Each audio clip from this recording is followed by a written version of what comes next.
Imagine having a 2K career in the NBA in real life, winning basically everything, and everyone was just living in your world because you were the main character.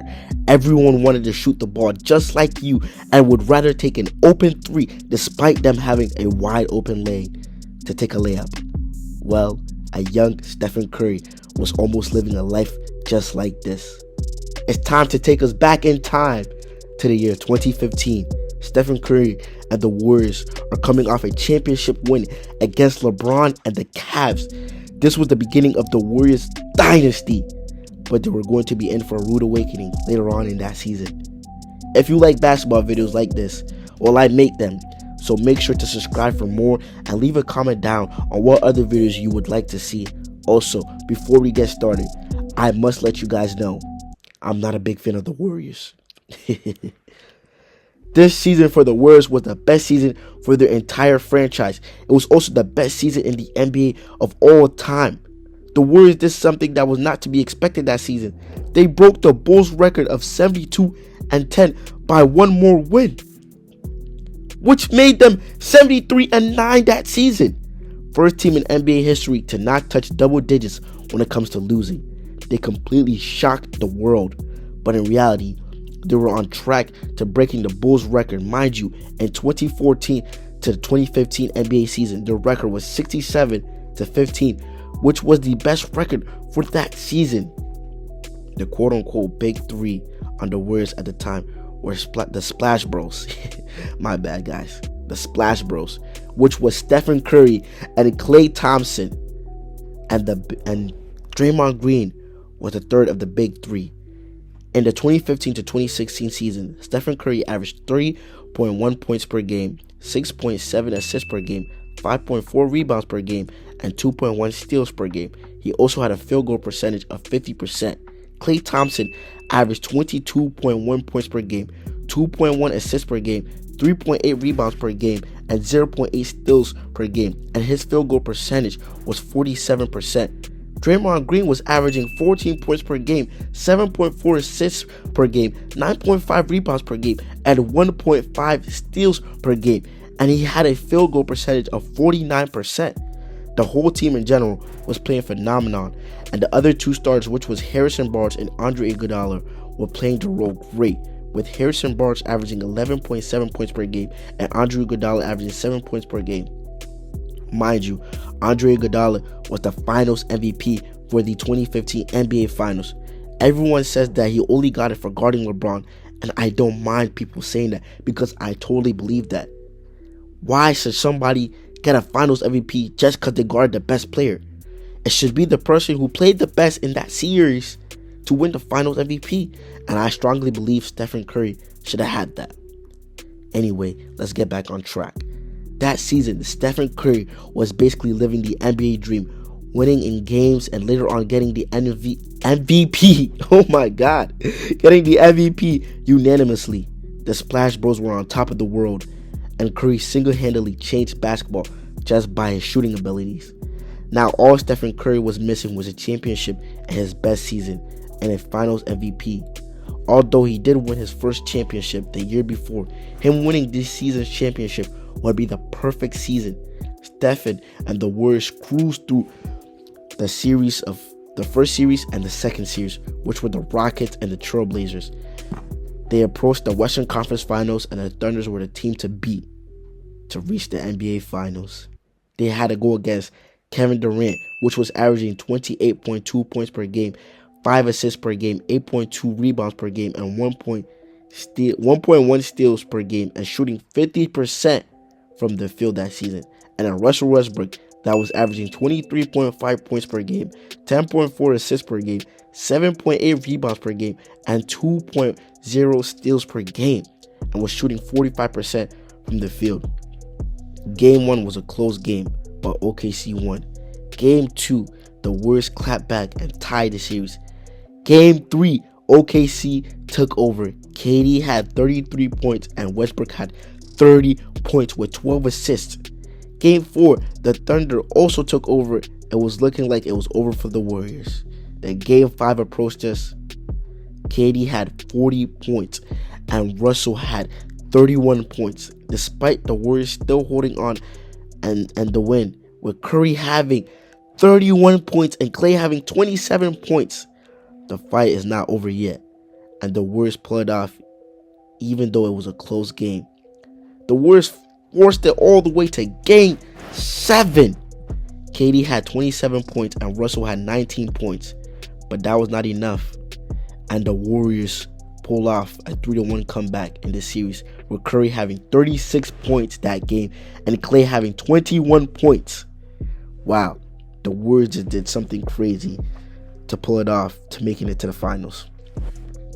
The Warriors end up repeating the 2015 NBA Finals by playing the Cavaliers once again in 2016, which was their former team that they played against in the 2015 NBA Finals.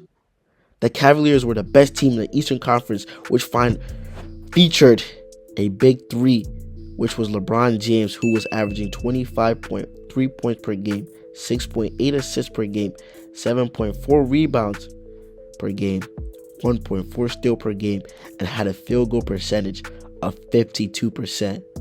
My favorite player, Kyrie Irving, who was averaging 19.6 points per game, 4.7 assists per game, and 3 rebounds per game, with 1.1 steals per game, and him shooting 44% from the field. And Kevin Love, who averaged 16 points per game, 2.4 assists per game, 9.9 rebounds per game, and 0.8 steals per game, and was shooting 41% from the field. Things were looking great for the Warriors, and Steph Curry was saved by the bell from the last series. The Warriors won the first 2 games of the NBA Finals, and in Game 3, the Cavaliers gave the Warriors trouble with LeBron, which had 32 points, and Kyrie had 30 points. Wow, they both combined for 62 points. The Cavs stopped any chance of them getting swept.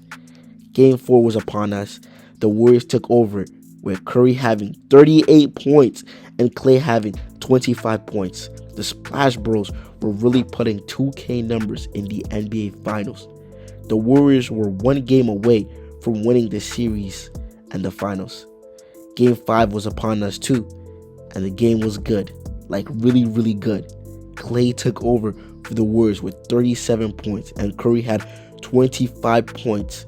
But the basketball gods said that's not enough, because LeBron and Kyrie just became a legendary duo by marking themselves in history, with LeBron having 41 points and my favorite player Kyrie also having 41 points, which makes them combined for 82 points.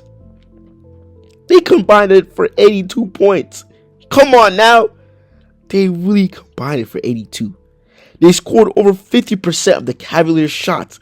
Mind you, the end score was 112-97. The Cavs keep themselves alive and force a Game 6. Keep in mind, the Warriors still have to win one more game, and they win everything. But the basketball gods gave them flashbacks of what they pulled off in the last series. Something was coming to haunt them. We all know LeBron as King James, and the King was threatened by the Warriors due to the fact that he lost the year before. Game 6, Steph Curry had 30 points and Klay had 25 points. But it was not enough, because the Cavs forced a Game 7 with LeBron having 41 points again and Kyrie having 23 points. In a win-or-go-home situation, you have to truly be locked in, or else you go home and it's all over. And by the end of the win-or-go-home situation, there will be a heartbreak no matter what. First quarter was a closing leading into the second quarter. The second quarter, the Warriors played better leading into the half. The third quarter, the Cavs make it a 1-point game behind the Warriors leading into the fourth, with the Warriors having 76 and the Cavs having 75. Steph Curry and the Warriors are 1 quarter from winning the finals. Steph Curry was 1 quarter away from having the perfect season, going 73-9 with the guys, leading the league in scoring, averaging 30.1 points per game, winning the MVP, most valuable player, and making your way to the finals, beating the reigning champs of the last season, basically a blessed season.